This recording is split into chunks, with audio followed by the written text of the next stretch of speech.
সম্পদ কুক্ষিগত করার তো প্রশ্নই আসে না। যে রাষ্ট্র ব্যবস্থায় আল্লাহ রাসূল সাল্লাল্লাহু আলাইহি ওয়াসাল্লাম প্রণীত অর্থ ব্যবস্থা কার্যকর হবে, সেই রাষ্ট্র ব্যবস্থার ধনী থেকে দরিদ্র পর্যন্ত প্রতিটি মানুষ যার যার নিত্য প্রয়োজন পূরণ করার প্রয়োজনীয় অর্থের সরবরাহ তার কাছ পর্যন্ত পৌঁছে যাবে অর্থ ব্যবস্থার স্বাভাবিক গতিতেই। এমনকি আমরা জানি যে যাকাত প্রদান করা মানুষের প্রত্যেকটি সম্পদশালী মানুষের জন্য ফরজ। আল্লাহ রাসূল সাল্লাল্লাহু আলাইহি ওয়াসাল্লামের সুস্পষ্ট ঘোষণা রয়েছে, তিরমিজি শরীফ সহ অনেকগুলো হাদিসের কিতাবের মধ্যে হাদিসটি বর্ণিত, যে নবীজি সাধারণ দরিদ্র মানুষের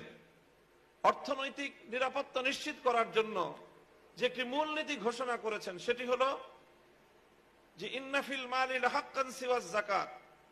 দরিদ্র মানুষের প্রয়োজন পূরণ করার জন্য ধনীদের সকল সম্পদের মধ্যেই দরিদ্রদের অধিকার রয়েছে। দরিদ্র কোনো মানুষ যদি তার জীবন মরণের সংকট দেখা দেয়, তার জীবন বাঁচানোর প্রশ্ন চলে আসে,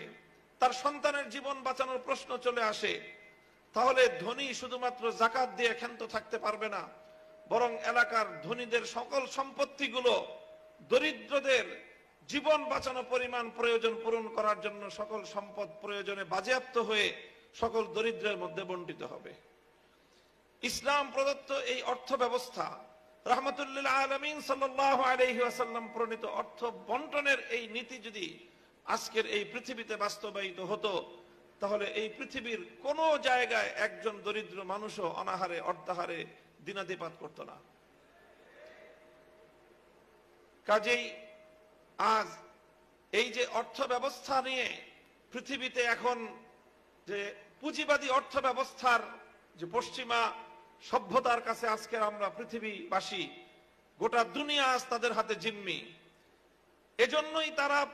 সমাজ থেকে রাসূল সাল্লাল্লাহু আলাইহি ওয়াসাল্লামের আদর্শের কার্যকারিতাকে